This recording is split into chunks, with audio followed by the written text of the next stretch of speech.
Hello guys, কেমন আছো সবাই? আশা করছি সবাই অনেক বেশি ভালো আছো। তোমাদের সকলের দোয়া আলহামদুলিল্লাহ অনেক ভালো আছি। তো এখন হচ্ছে দুপুরের খাওয়া দাওয়া করছি। তো আজকে দুপুরের খাবারের মেনুতে ছিল হচ্ছে রোস্ট, তারপর ডিম, তারপর সালাদ আর পোলাও। এটা আমার খুবই পছন্দের একটা খাবার। তো ঠিক আছে, আমি এখানে খাওয়া দাওয়া করতে থাকি। তো তোমরা আমার পুরো ভিডিওটি দেখতে থাকো, কিভাবে রান্নাবান্না করলাম, কিভাবে আমার দিনটা কেটে গেল। তো যাই হোক, আমি এখন খাই, তোমরা আমার ভিডিওটি দেখো অবশ্যই। উঠে রুসাফি আবদার করছে ওরে যেন মোরগ পোলাও বানাই দেওয়া হয়, মানে সে আজকে মোরগ পোলাও খাইতে চাইছে। তো বাসায় চিকেন ছিল না একদমই। তারপরে সকালে ঘুম থেকে উঠে হচ্ছে আমি বাজারে গিয়েছি, বাজার থেকে চিকেন আনছি। ও আবার এই যে পোলট্রির চিকেনটাই খায়, কারণ এটা নরম নরম, তো এটা পছন্দ করে। তো যার কারণে এখন সব কিছু একদম রেডি টেডি। এই মাছিটা খুব জ্বালাইতে আসছে। তো সব কিছু এইভাবে কেটে টেটে রেডি করে নিয়েছি, কারণ রেডি করে নিলে আমার আবার রান্না করতে সুবিধা হয়। তো একদম প্রফেশনালি হয়তো মোরগ পোলাও রান্না করবো না, সিম্পলি রান্না করবো, যেভাবে খেতে পছন্দ করে আর কি।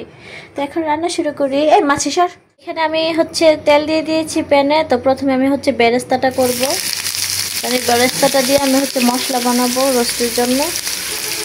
এখানে আমি অনেকগুলো পেঁয়াজ কাটছি। এই বেরেস্তা ভেজে মশলা করলে রোস্ট কিন্তু অনেক মজা হয়, প্রায় ধরতে গেলে অর্ধেক মজাটাই এই মশলাটাতে হয়।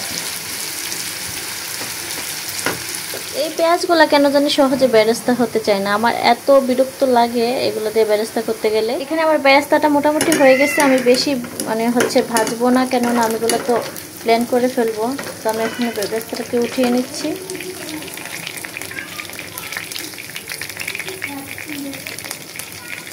এখানে ছাঁকনির মধ্যে ছেঁকে তারপর হচ্ছে আমি একটা টিস্যু পেপারে নিয়ে নিচ্ছি। অনেক সুন্দর স্মেল ছড়াচ্ছে।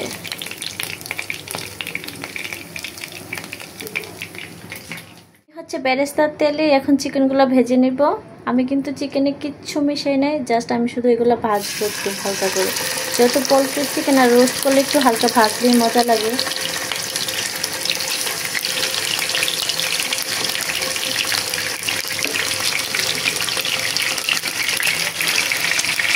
আর বেরেস্তার তেলে ভাজাতে কী হবে, বেরেস্তার স্মেলটা রয়ে যাবে, চিকেনে লাগবে, খুব মজা লাগবে।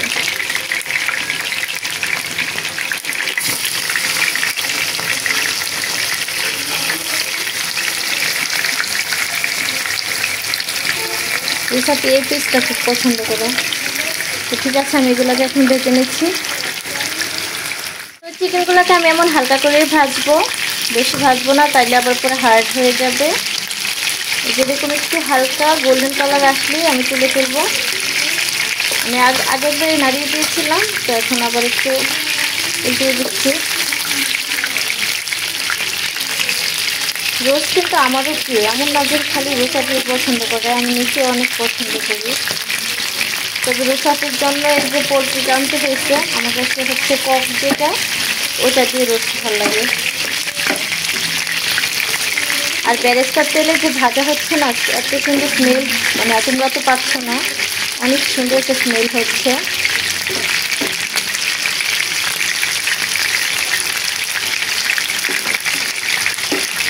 আমার পছন্দের ফ্রাই প্যানটাতে রান্না করছি।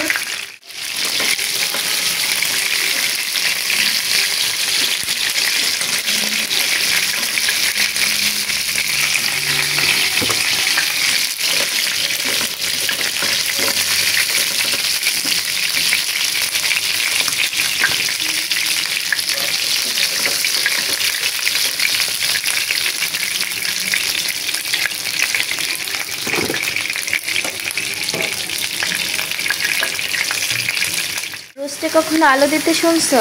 সেটা আমাদের বাসায় দেওয়া লাগে রুসাফির জন্য শুধু।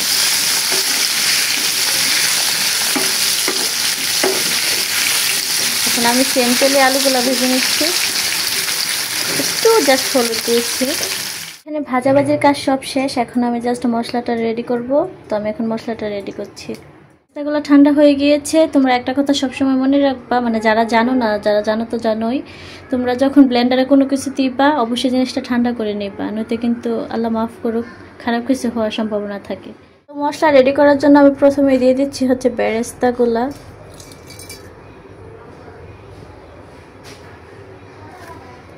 যে আমি কিছু বেরেস্তা রেখে দিব, এটাতে জায়গা হবে তো। আচ্ছা যাই হোক, তারপরে দিয়ে দিচ্ছি, না জায়গা হবে না, আমি চেঞ্জ করে নিই। আচ্ছা দেখে ট্রাই করি। তারপরে দিয়ে দিচ্ছি টমেটোগুলা, তারপরে আস্ত আদা রসুন নাই, অল্প ছিল, তো আমি এখানে আদা, একটু রসুন, তারপর হচ্ছে কাঁচামরিচ দিয়ে দিছি কয়েকটা, আর হালকা একটু পানি দিব, দিয়ে আমি মশলাটা বানিয়ে ফেলবো। মশলাটা হয়ে গিয়েছে, ক্যামেরা অফ ছিল, তো আমি কিন্তু দারচিনিও দিয়েছি, তারপর এলাচিও দিয়েছি কয়েকটা। এই যে আমার মশলাটা রেডি, দেখছে কত সুন্দর হয়েছে মশলাটা। এটা দিয়ে হচ্ছে আজকে রোস্ট রান্না করব।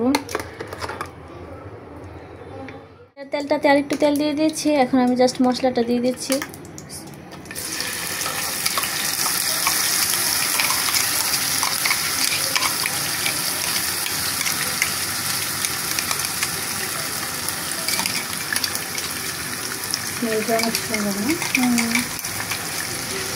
এই মশলাটাকে ভালো করে কষিয়ে তারপরে হচ্ছে রোস্টটা রান্না করলে অনেক বেশি মজা হয়।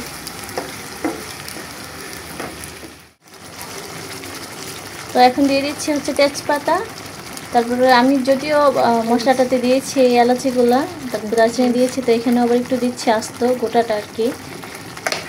তো দিয়ে দিচ্ছি হচ্ছে লবণ, লবণ পরিমাণ মতো আমি আবার দিব চেক করে।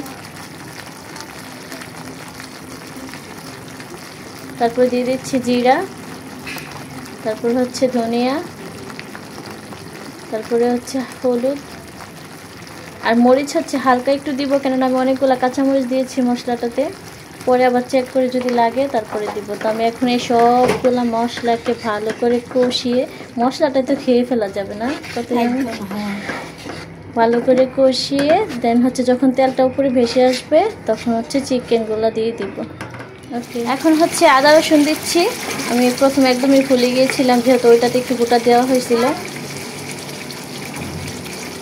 অল্প অল্প করে দিচ্ছি। এটা কিন্তু ঝাল রোস্ট হবে, বুঝছো, যদিও আমার হচ্ছে শাহি রোস্ট অনেক প্রিয়। দেখতে পাচ্ছি মশলাটা কিন্তু কষানো হয়ে গেছে, তেল উপরে উঠে গেছে। এখন হচ্ছে চিকেনগুলো দিয়ে দিচ্ছি। সব কিছুরই কিন্তু কষানোর মধ্যে মজা বের হয়।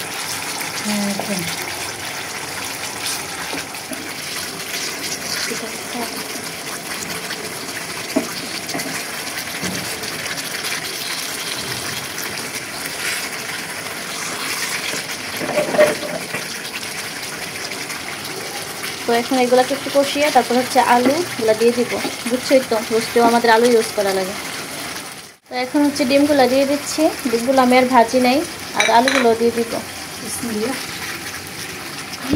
আমরা রোস্টে আলু ইউজ করি, মানুষ দেখলে কি যে করবো।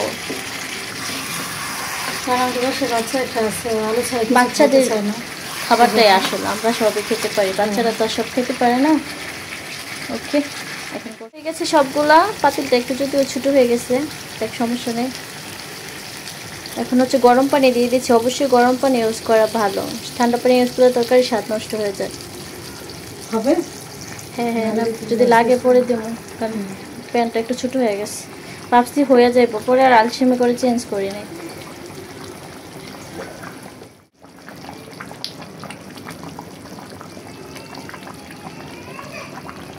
না চেঞ্জ করে পারলাম না, কারণ একদমই নাড়াচাড়া করা যাচ্ছিল না। তো আমি এখন আবার এই কড়াইটাতে বসিয়ে দিয়েছি।